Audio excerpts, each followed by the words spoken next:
Max, Mirna, we're excited that you're here. Let's see. I don't see Brody or Lindsey in the list yet. A couple minutes Come on, left. Brody, let's go. I'm come on, Brody. texting Brody right now. He says, "Oh Jesus, I forgot." All I'll be text here them in at a the same minute. time. Oh, no. Good. So we'll have to give him some flack when he arrives. Yeah, it's fine. Just like, what else is everyone else doing? Yeah, right. So, Oh, there we go. We got Lindsey. Lindsey.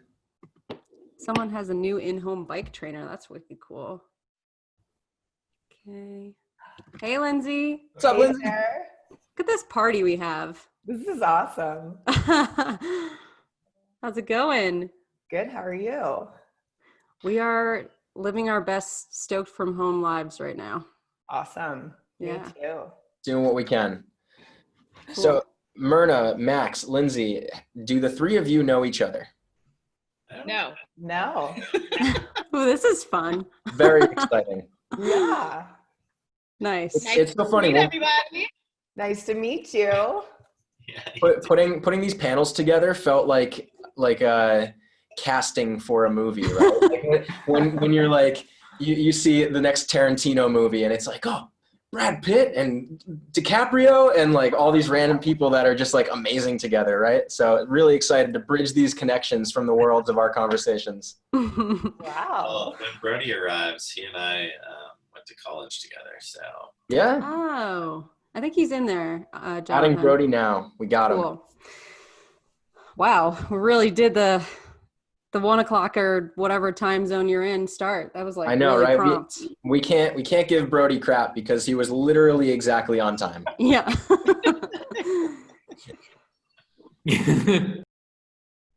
All right.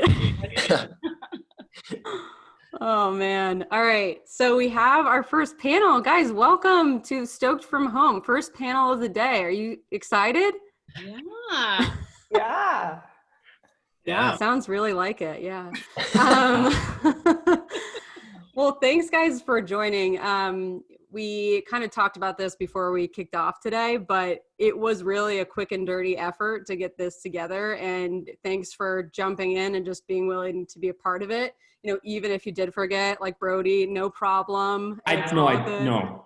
I may have sold you out. Yeah, but today we wanted to give people an opportunity to focus on maybe some other things than the impending doom around us, and an opportunity to hear from you guys, these titans of industry, if you will, about what you're up to and, you know, how you're staying stoked from home. So we want to just kind of kick it off.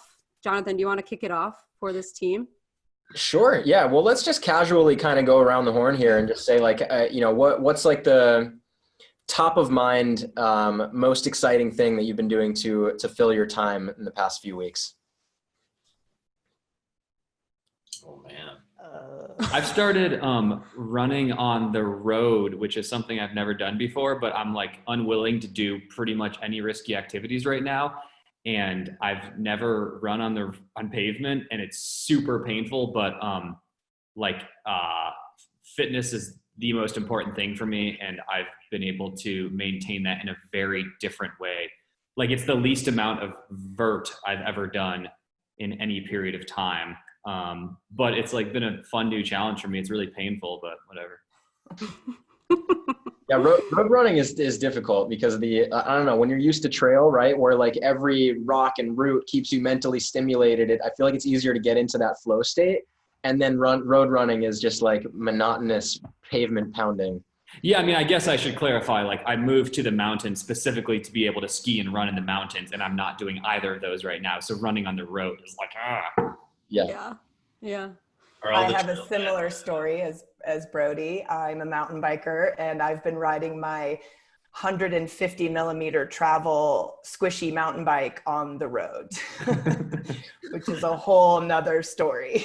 Oh man. And on a stationary Wahoo trainer. So it's nice and bouncy. So I'm getting a full body workout using a full suspension bike inside. Nice. You're keeping the fitness level up. I like it. Yeah, that's important for me as well. Trying to stay in bike shape when I'm still in the mountains where there's snow everywhere, and I don't want to put myself in danger by going out on any gnarly trails right now. Right. Well, I've been, I'm Mirna. I've actually been doubling down on training because I can now, and I'm not traveling because 80% of my life is being on a plane and being in random hotels and doing random events everywhere. And so the fact that I can actually go out, even if it's on the road, which, you know, like everybody else is definitely more painful and more sanity erasing than being on a trail. But I mean, I do have access to trails, and our trails can be really, really gnarly. Jonathan, you know this, being from the Northeast. But there are also some like easy trails where I don't feel like I'm gonna die, or fall off a cliff too much. So that's what I've been doing, and it really, I'm very, very grateful for the ability to be able to do that, because I live in Vermont. There's ain't nobody out on the street. So I have the whole street to myself. Yes. I'm kind of on the same program as you, Mirna. I'm like, for the first time at home. I think this is the longest streak of being at home I've had probably in years, honestly. So it's been nice to just like go on multiple runs a week and kind of get into a standard protocol as far as eating well and cooking for myself for multiple weeks and doing yoga every morning. And yeah, it's just nice to kind of be forced to be home and do this stuff when it's so easy to just kind of write it off when you're constantly bouncing around.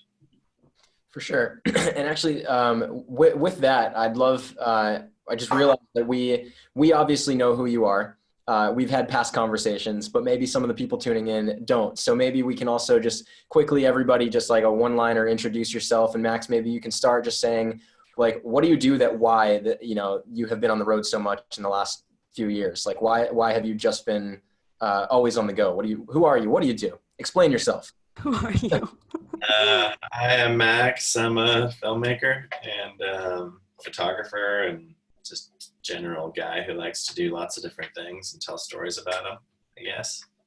I was saying earlier before we kind of all hopped on here that Brody and I went to college together, and I kind of started getting into photography in college, and right as Brody was kind of getting into skiing and getting his career on course. And in the last, I guess I've been working for myself for like 8 years now, doing photo and film work for the most part. And the last couple of years I've been traveling around a whole bunch doing projects all over the world, from Nepal and Tibet to Canadian Arctic. This spring I was traveling around with a film that we released about polar bears that we shot up in the Canadian Arctic last year, and working on my next film project back and forth from Montana to LA. Get them out. So Cool. Yeah. Awesome, man. Brody, how was college with Max here? Oh, it was great, man. We both went to Westminster here in Salt Lake, and Max moved back home to Bozeman, and I stayed in Salt Lake because moving back home for me is Cleveland, so it was a little less appealing than Bozeman, Montana. But yeah, professional skier out of Salt Lake, and haven't skied for nearly a month, which is interesting considering this is like prime ski time right now, and the skiing is apparently really good. But I've been pretty outspoken and pretty active in limiting my exposure to risk right now, just to keep healthcare workers where they need to be. And so it's been really challenging for me to just hasn't been that challenging, actually. I thought it was going to be way worse than it really is. I'm like, oh, boo-hoo, I can't go skiing, What's been most challenging for me recently has been the economic strain that this has put on myself and my business. And my business being Brody Leven Incorporated, which is primarily skiing, running, bike packing, those kind of things, and climbing. But I also do like a little bit of commercial video production and stuff when I have the time. And that's been the only work that hasn't been as drastically affected during this. But for the most part, I've just watched 100% of my travel and 100% of my income disappear in the last 3 weeks. Which probably isn't just me, which is fun, huh? Yeah. And I mean, I think we're, the first thing I mentioned is like my fitness and the way that that is impacted. And I think I'm in a certain position to like be able to float a certain amount of time. And of course, not everyone is, like I need to, I think, acknowledge the fact that like I can still focus on my fitness while trying to drum up more work. And that, I think, timeline for some people it could be one day and then like, oh my God, I've hit the end. And some people could be fine floating for a while, I think. And so for me, I am currently trying to do my best, both professionally while maintaining like my sense of self, which is through physical activity. Mirna, what about you? Okay. Like Brody, almost all of my income is dried up because I am an ultra marathoner and I do other things that's kind of pivoting my personal brand to be more sort of geared towards adventure that the trail running brings me to. But I'm also a speaker, and all of my speaking engagements, have been canceled or rescheduled till like next year. I don't know how it's gonna help me now, but surprisingly I'm okay because I also have some sponsorships that have not dropped yet. So, but I fully expect some of them to drop in the next couple of weeks. But so that'll be scary. But otherwise, here we are with all this time to reconfigure, and I call it radical reprioritization of I love that. our lives. Yeah. And what about you, Lindsey? Hi everyone, I'm Lindsey. I'm a professional mountain biker and skills instructor. I teach women how to mountain bike, and I've taught all over the world, Dubai, Nepal, done some pretty cool things on a mountain bike. And I run women's mountain bike camps called Ladies All Ride Mountain Bike Skills, because ladies should all ride bikes. And our mission is really to inspire women through mountain biking, because it's a really intimidating and a challenging sport. And we love to help women see what they're capable of through mountain bikes, learning how to face fears and change negative thoughts to positive. We really emphasize you can't stare at that rock and imagine hitting your face on that rock. You have to think thoughts that serve you and keep you moving forward.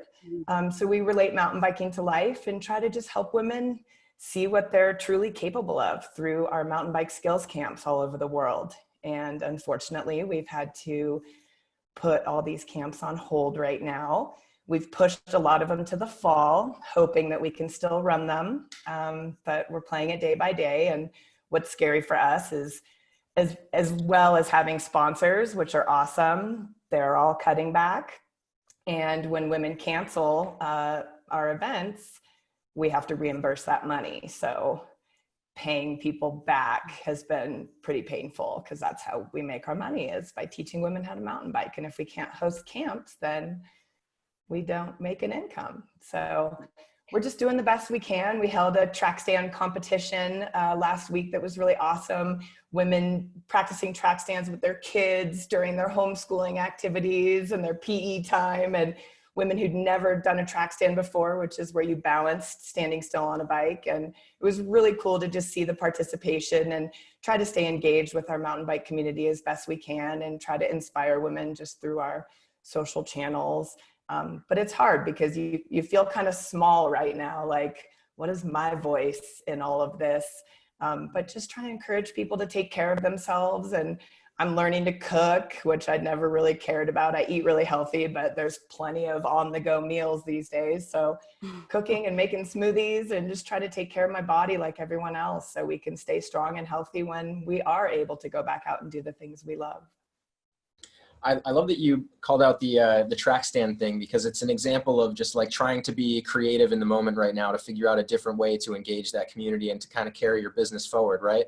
Now, all of you have decided to make that career, decision to go into business for yourself, right? Like Mirna, I know your backstory being an educator, and then you just decided to go all in on speaking and running and writing and having this persona that you were building a business around.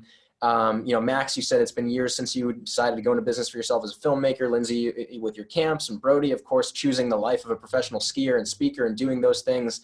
Like, all of you left a traditional path where you might, in another world, potentially still have a like consistent job and a paycheck, though a lot of people, even with that kind of consistency, are losing that right now.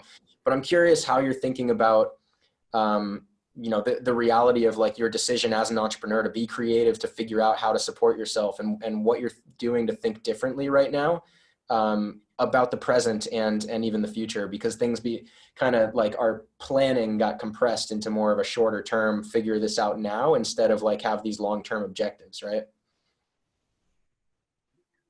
Yeah. Well, I would say that for me, I'm definitely utilizing my skills as an educator to to offer that to people, both in ways that are paid and ways that are not, ways that are sort of voluntary. So I've been giving workshops on trail running 101, or how to start running, or how to or reflecting upon for my Patreon subscribers. I have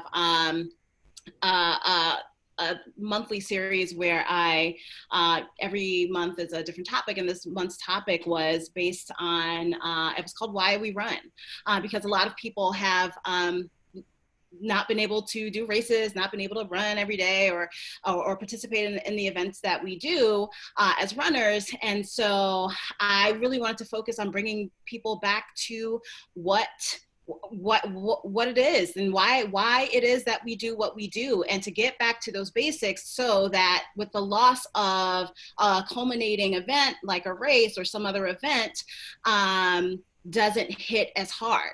So people are discovering, and I use the Strava Why We Run project and research to really delve into that. And it was really, really helpful. Why do you run? Oh, you run for the social stuff, but you also run because it's good for you mentally. It's good for you physically. It puts miles in the bank of longevity. And so I think once people could really, really see that for themselves, it was easier to take the blow of not having those races, because those things are part of our identities. Whether it's skiing, whether it's mountain biking, it's a very, very large part of what makes us happy. So to get back to the basics is something that I've been sort of cultivating as a teaching method, as a webinar thing, as a workshop thing, because I have the skill, and also it will definitely, hopefully, feed into my business later when I'm able to get it back up and running. Yeah, that's smart. Like doubling down on like just what you can do to better serve your community right now. That's like, everything from social media to our audiences to business. It's just like your number one asset is the people that you're already connected to, that already care about you, and how can you care deeper about them and help them right now, because that two-way exchange is, that's how you build trust. It's how you build brand. And on the back end, maybe something comes around, there's a creative way to turn that into a business opportunity down the road. But like right now, it's about connection and help. Absolutely. Yeah. And Brody, I know that you're doing a lot more like online workshops, and I don't know that I saw you doing as much of that before this. So do you want to talk about that pivot and moving to do more of those types of activities? You're on mute. Oh, there it happened. The first Zoom thing to happen. You're on mute. Unmute yourself. Unmute, Brody. Okay. Sorry. This is my first time. I think that I've chosen to work for myself very consciously because I have more trust in myself than I do anywhere else, I think. Like I have a lot of self-motivation, and I trust myself insofar. It's the same reason I don't set goals, right? Like I just always trust that I'm going to be trying as hard as I possibly can at any given time. So like right now, as opposed to having an employer tell me that I've lost my job, I have myself telling me that I've more or less lost my job. But I have this cool opportunity to pivot because like Brody Leven Incorporated is just me. And if I need to pivot within that, that's fine. So like I instantly, like this is like the day after like things kind of really hit the fan, especially here, I instantly was just like, okay, I need to do something online to be able to offer what I think I have to offer in a way that people can still receive. And I get super overwhelmed by the amount of social media, and I can't do that too much.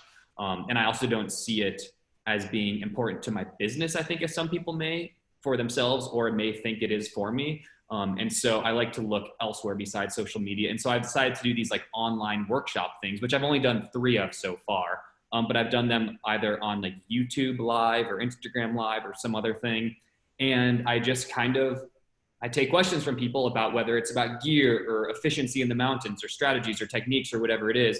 And I've just been answering these questions, but putting them more in like a workshop style environment where people can actually tune in and like learn something, as opposed to like, oh, I'm just waiting to see if my question gets answered, or like I might pick a tidbit up here and there. I put up I make like a syllabus outline thing and I send it out to everyone. And one of them I monetized by like having people send me a couple bucks via Venmo. Some of them I've been doing for free. I'm not sure which kind of technique is going to work best for me specifically. It might already be too late. There might already be such an abundance of this that the market might be a little too saturated for it, especially for people to pay for it. But then again, I have this special area where it's like very efficient mountain travel when it comes to skiing or bike packing or whatever. So maybe people would still want to see that. I don't really know, but I'm just trying to stay dynamic like I have throughout my career, I think, because if I were to get stuck in a rut, that is where things just nothing happens for me, right? Like it doesn't work out well for me. So I'm like constantly trying to change and evolve. And I think that's true for everyone on this panel. And right now I'm not necessarily trying to stay at like the forefront of anything, but I'm trying to stay creative and giving people like what they want. Cause right now, like I have what I want, but I feel like I have something to provide. And so for me, it's a lot about having big ears and listening to people insofar as what they think I can provide them to help them, not like during this difficult time, but just like in general. Yeah, it's certainly an opportunity to really focus and like have the time to think inward a little bit deeper in terms of niching down, like what are the things that you really know? And I think so often we're in such a fast pace thinking about the next trip, the next adventure, the next like project, etc.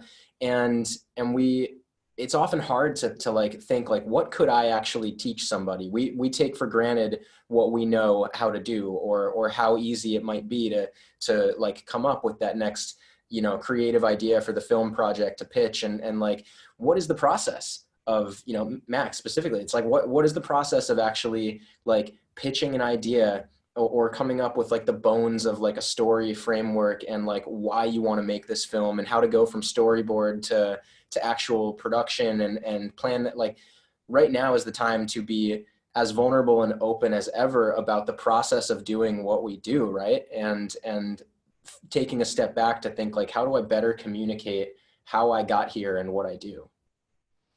Yeah, you guys are making me feel like I should do some online workshops or something. Just been slacking over here. I'm sure that's not true.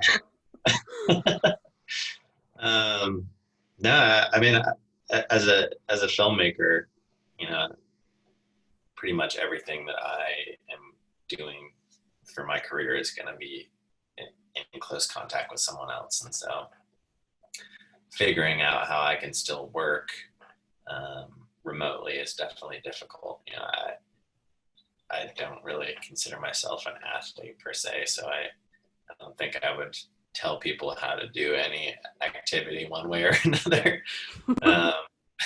But yeah, I mean, just listening to you guys makes me think that it would be cool to do a little workshop on how to do a pitch deck or something like that. I mean, it's weird when you get to this phase in your career, and I feel like we're probably all kind of in that same like window where you've been doing it for long enough that you consider yourself a runner or a skier or a biker or a filmmaker or whatever, but you still like don't consider yourself maybe quite good enough to tell other people how to do it the right way, or, you know, really confidently grasp that assurance. Yeah, I mean, it all comes back down to the fact that, you know, there's always someone who's kind of looking up and looking forward at whoever it might be, any one of us or any of the other folks on the panel today.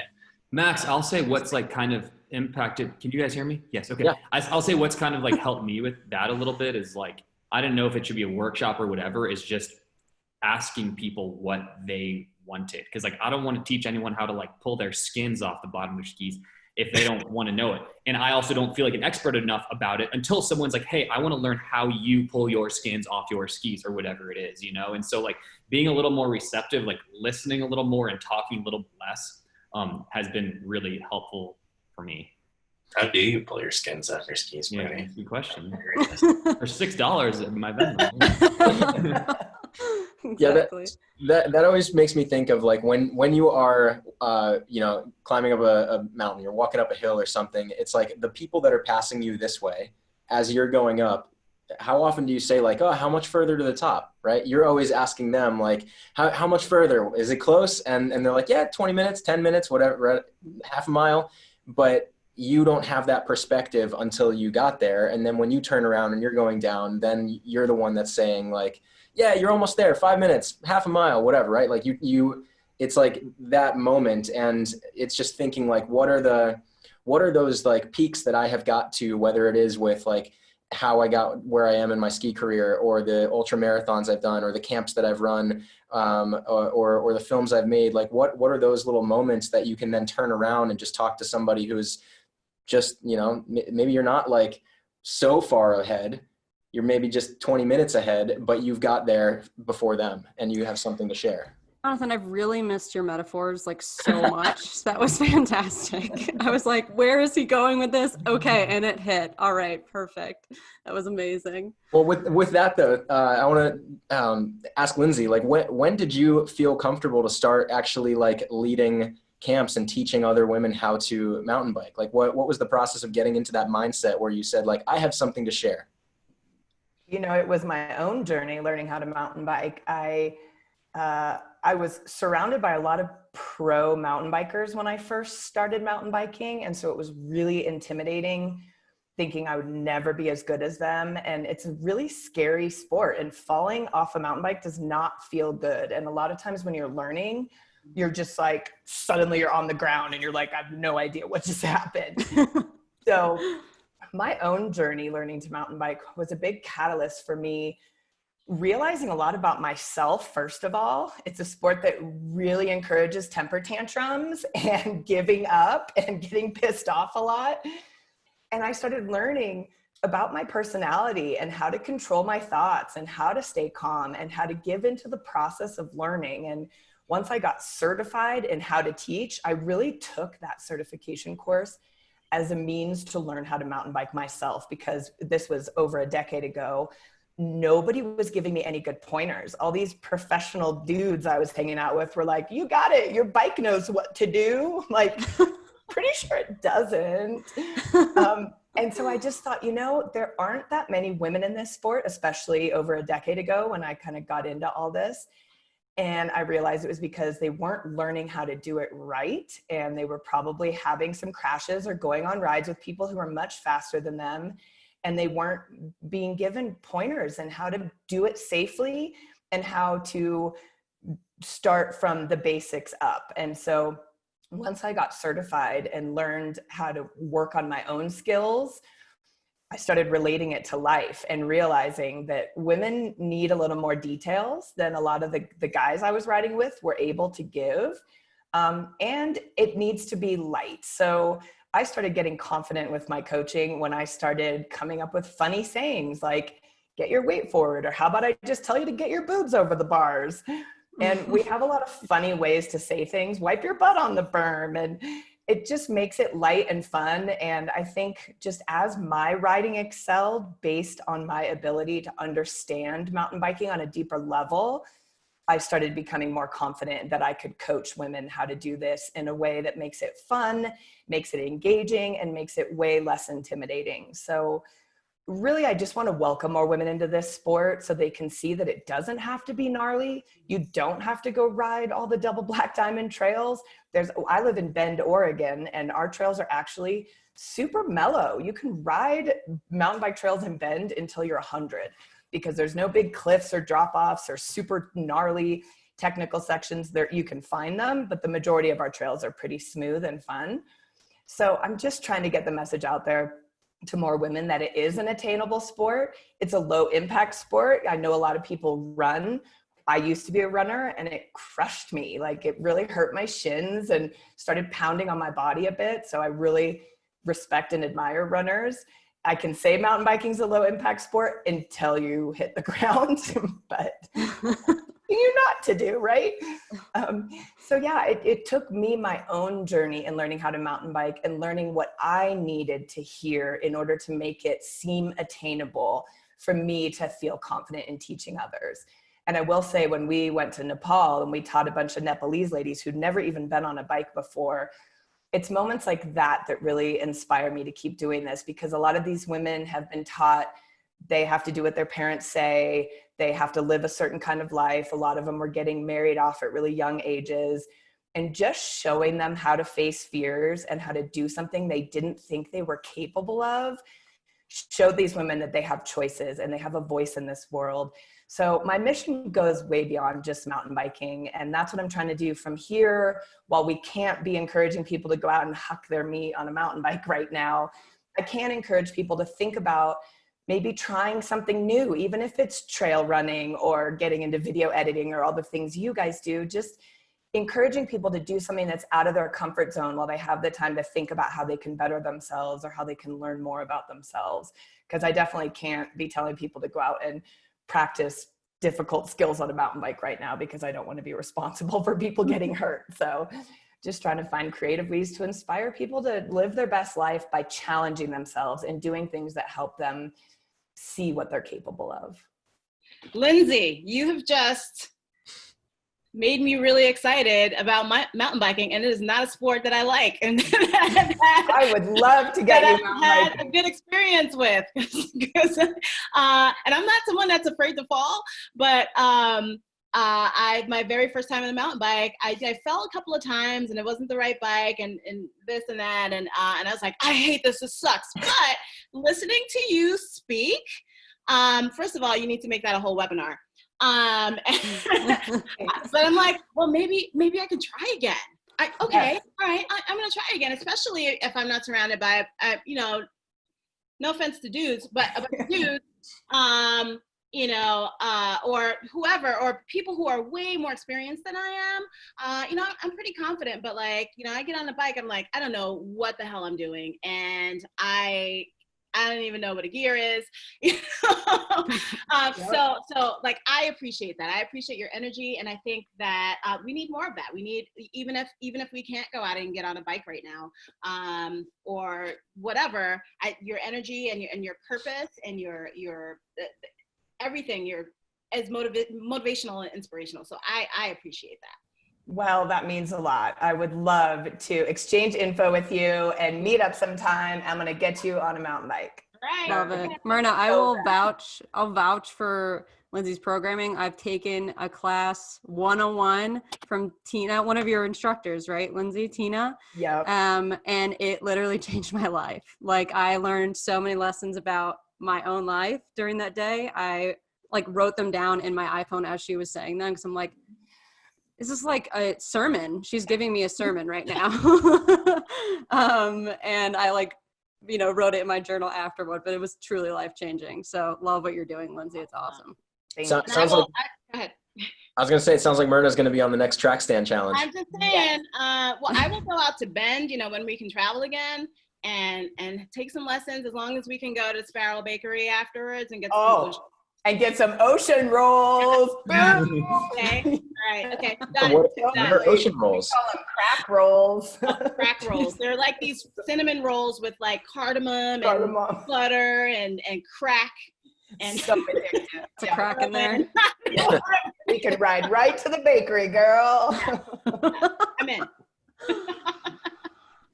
We have a question in the Q&A here. So Matt is asking, in a time of uncertainty, is there something you are personally stoked for in the near future? A race, a personal goal, a business idea, pending obviously that we could travel to do those types of things. What is keeping you personally stoked for the short term?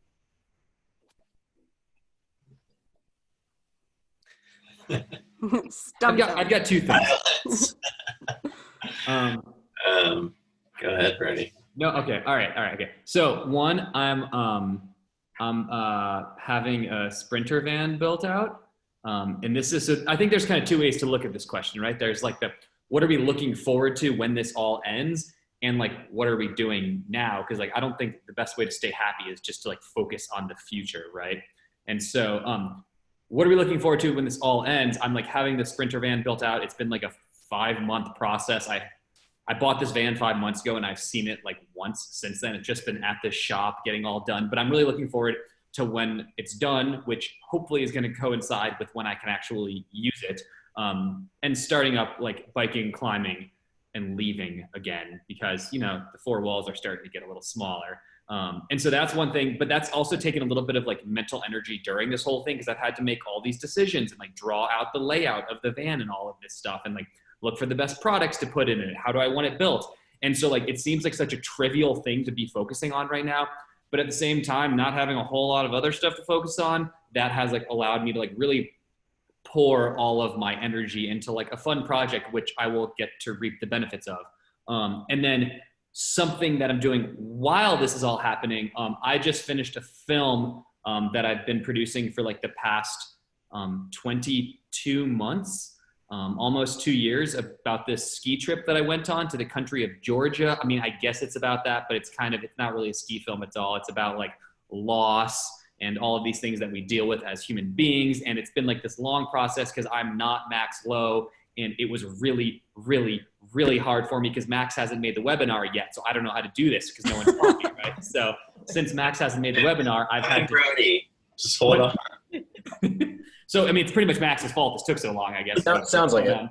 No, I mean, Brody, like, actually, you know what's wild? I just realized that Georgia trip, we talked to you the day before you left for that as our first recording of the Stokecast ever.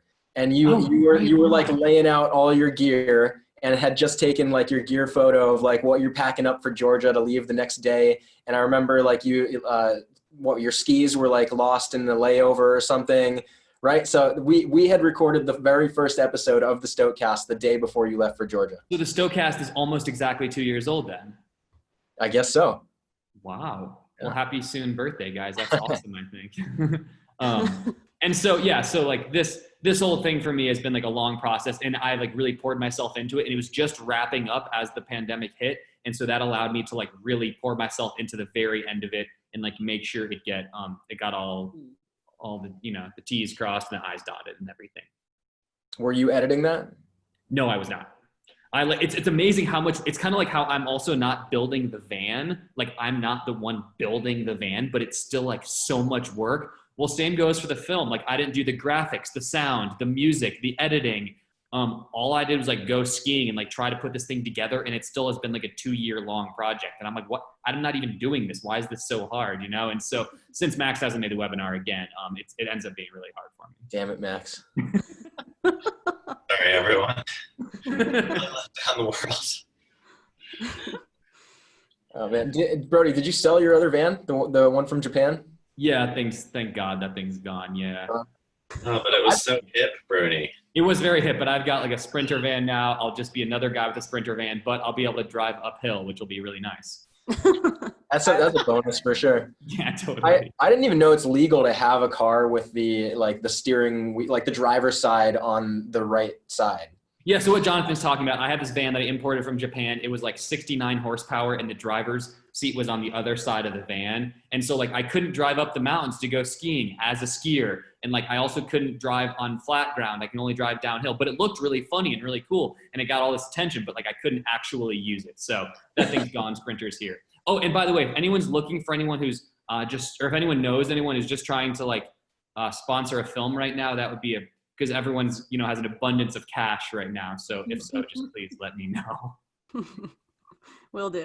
Max, I'm curious, to that, like for people sponsoring a film, like how are those conversations going with you right now with productions that you already have in the works or things that you had on your agenda?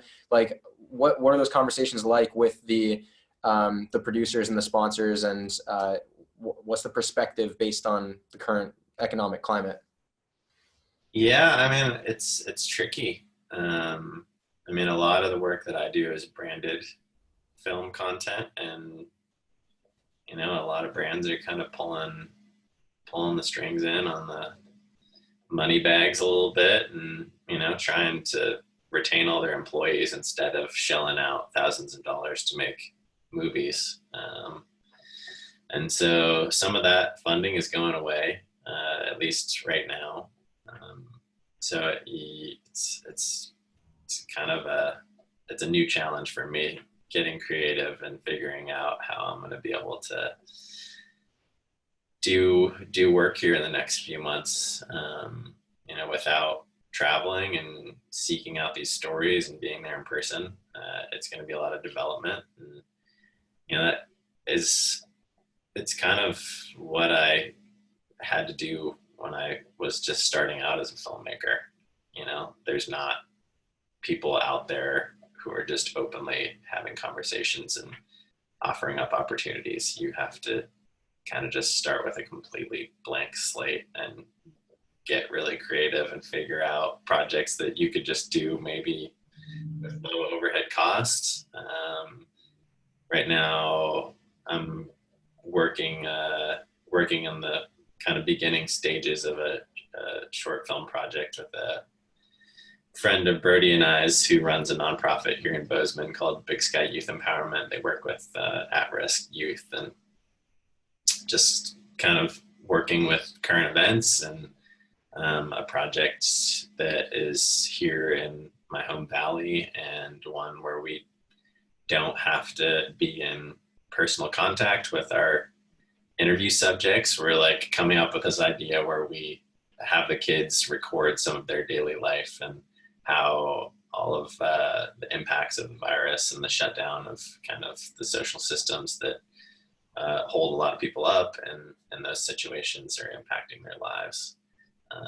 So it's kind of coming up with creative ways that you can still work, and it's going to be hard to find money for projects as filmmakers and photographers in coming months. But you can still create. You can still create stuff. I've been getting out and just shooting photos for myself. It's an easy way to just be socially isolated and still be creative. You can still walk around outside as long as you stay away from people. And there's plenty of interesting things still going on out in the world. Yeah, it's an interesting time for sure. I'm coming out of the biggest project that I've ever done in my career right now is kind of wrapping up, just finishing a feature documentary project. And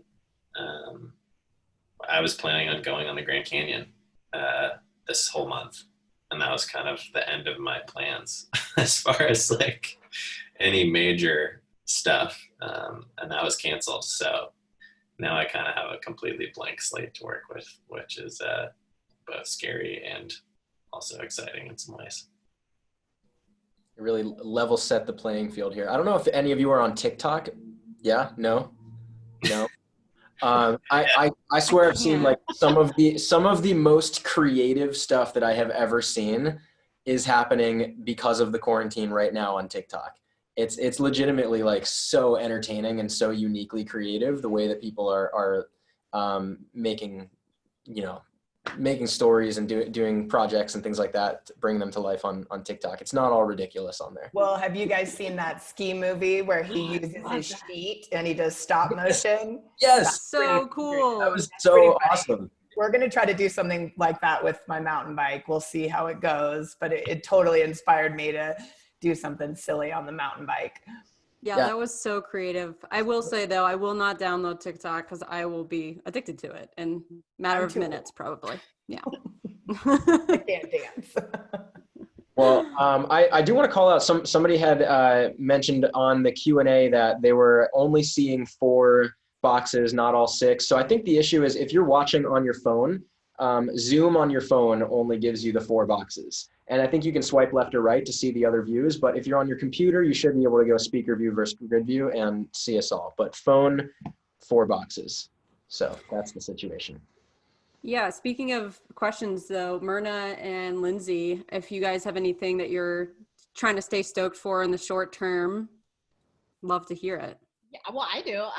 Well, I'm actually finally working on my second book with a concerted effort. And this book is actually, it was going to be about the year that my son and I are having this adventure year. Well, we're not adventuring anymore. But it will be a parenting book, like framed by the adventures that we have had. One of them being, which will start out the first chapter, when we were in Mexico running with the Tarahumara. And my son going missing for a couple of hours in the Copper Canyons. So I'm obviously he's fine because I just gave him a dirty look because he was making noise in the background. But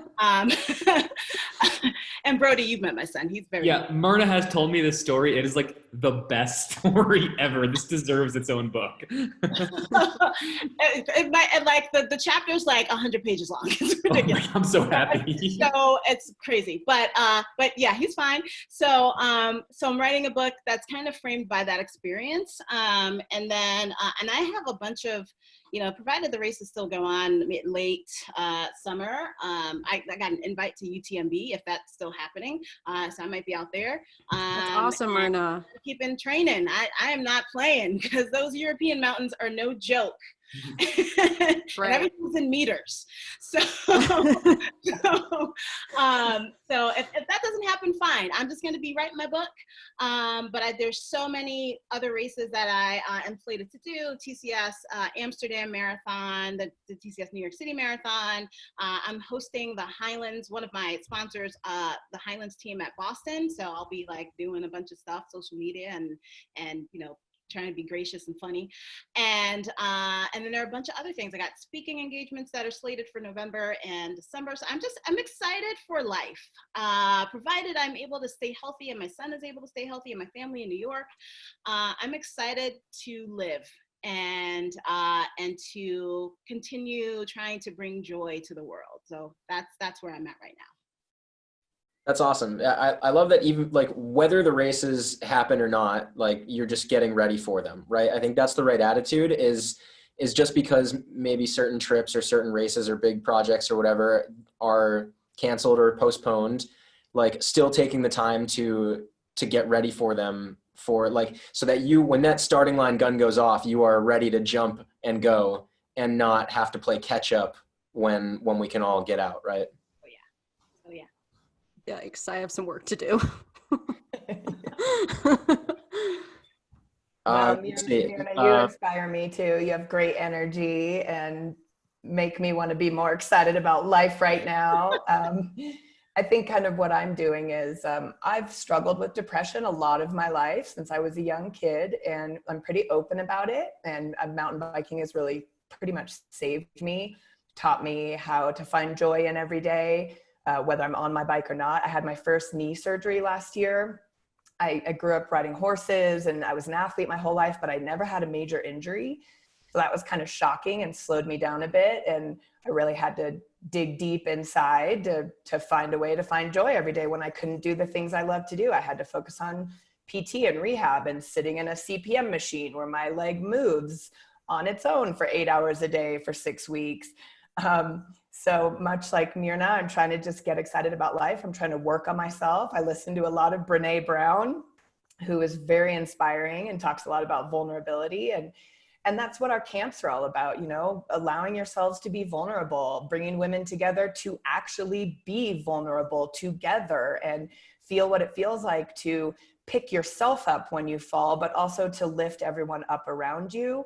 So I'm kind of using this time to continue to study myself and what I go through and what has worked for me. And I'm working with a great therapist right now who's teaching me how to move emotion through my body, literally physically move emotion through my body. She's like, what does sadness look like? Get down on the floor, wail around, be sad, feel it. So I'm working on stuff like that so that I can take these tools to other women and help them in however ways I can help them. I was also in a pretty uncomfortable marriage for 13 years, and it was really scary and hard for me to get out of that. And I want to be a voice for other women who might be scared to get out of a situation that's not healthy for them.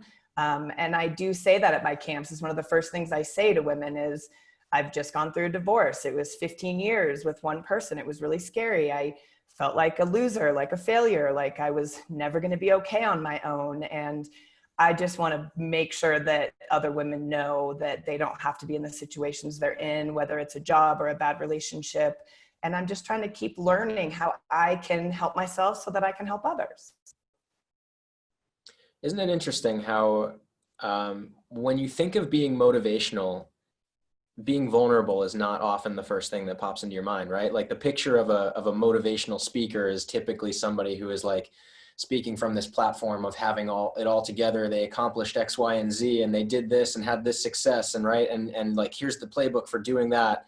Whereas these days, I think more and more motivation is vulnerability and the authenticity of like, this is where I'm at and what I'm struggling with and what I'm failing at, but here's how I'm not letting that take me down. Yeah, I think it's really important too, especially for parents, to be examples for their kids of struggle and how they get through the struggle. I grew up with two wonderful parents who never seemed to have any problems. And for me later in life, I'm like, why is everyone around me so perfect and I'm just a mess?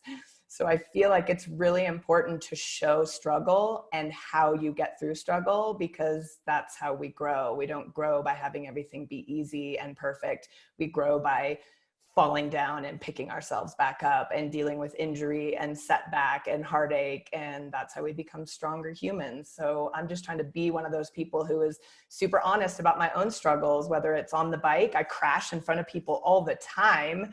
It's almost funny how many times I'm showing something on my bike and tip over. And I find that to be great. It makes everyone sort of relax when they see the instructor isn't perfect. I also show things on social media of me trying to get up something on my bike and not making it. And sometimes I give up. And, you know, a lot of times I hear these inspirational people saying, never give up. I'm like, sometimes you gotta give up, you know, and that's okay. It's all about not beating yourself up. If you give it your best, and your best isn't going to get you over that scary rock with the cliff on that side, get off and walk. You know, you still got through it. Might not have been the way you wanted to get through it, but you still got through it. So giving up is okay as long as you keep your focus on moving forward. Man, I could listen to you talk all day. Like, this is like another mountain biking class all over again. I'm just blown away. Oh, thanks. So there's an interesting question here about like the fact that the hiking and running trails are packed due to the lockdown, right? In some places, I would say. Yeah, right. So maybe not everywhere, but I think in a lot of places, a lot of trails that surround any kind of major metro areas, because everything else is closed, people are flocking to the outside to take a walk or hike or, you know, ride a bike, whatever. And we're seeing more people than ever on some of these trails. And so the question is around your perspective on how is that good that this is getting more people outside than ever, versus how do you feel about there being more people on the trails that you love selfishly, having an internal debate around like, yeah, even I across the street, I went up to take the dogs the other day, and the trail that I like normally run, it was just packed with mud and destroyed from so many people walking on it, right? And now it's like, well, there's like, we got to think about trail maintenance more now. So curious. I'm gonna throw that out there. Who wants to jump in? Take it. Go ahead. I don't want to sound like a jerk, but the trails don't belong to any one person. Even if you in the past have gone on the trails to have some sort of solitude or an experience or whatever, what have you, I think this points to the greater knowledge that people have that the outdoors is really what we need right now. We don't necessarily have the infrastructure to have that many people on the trails, but maybe this is a good thing. Maybe people will now care about trail maintenance and park rangers and will give to conservancy programs and stuff like that. It's not the ideal situation to have so many people on the trails, but we have people on the trails. Oh my goodness. I'm so happy to see people on the trails. When I went to the Grand Canyon a couple of weeks ago, it was so busy. I was like, it was so busy because people want to see it and people want to be outside and people want to be there. So, and people know that this is good for our souls. It's good for humanity to be outside. It is what being a human is about. So again, on the one hand, not ideal for trail maintenance and trail conditions, but on the other hand, it's amazing that people see the need to go outside and that they're doing it. But not in a safe way necessarily right now, but hopefully more people will be out on the trails.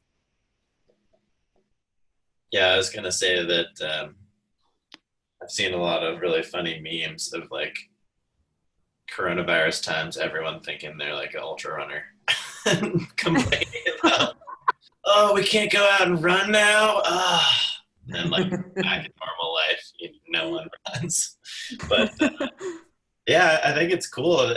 It's giving people space, and I mean, it's like all this news from all over the world of like the Himalayas being seen for the first time, from India, like from New Delhi, because all the pollution is down and clear skies in LA, and this kind of forced respite is, I think it's giving people the space to stop for a second in the everyday rat race that we usually carry on with and realize that the outdoors is valuable and this asset that we all need, whether or not you engage with it on a regular basis in your normal life. Maybe it takes being trapped in your apartment to realize that going outside is a very important part of life. So I think that, to just add on to your note there, Mirna, that I think it's great that people are fiending to get outside more. And, those trails out our back doors might become more crowded, but there's a lot of space out there in the natural world, and it'll just prompt us to keep developing it, I think.